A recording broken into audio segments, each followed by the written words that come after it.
So can men wear personal jewelry? Absolutely. Jewelry is genderless. There's no gender to jewelry. That's it.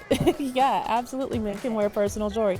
I have men in Chattanooga running around with the heart chain like nobody's business because they came in and they did a father-daughter date with their little ones, and that's what their daughter picked out, and they wanted to match their daughter, and so they have a heart chain on there. Like, I have a guy that has the rope chain and a pearl.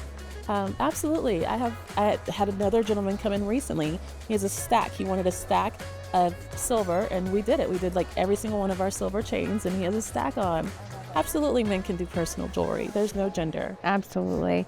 Absolutely. I mean, even when they come in with their bros or they have like a bachelor party, you know, I mean, men love, necklaces, the chains. Yeah.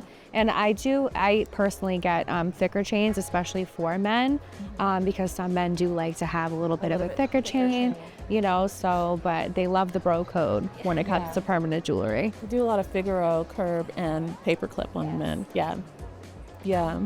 Like a diamond cut curb. Yeah. Yeah.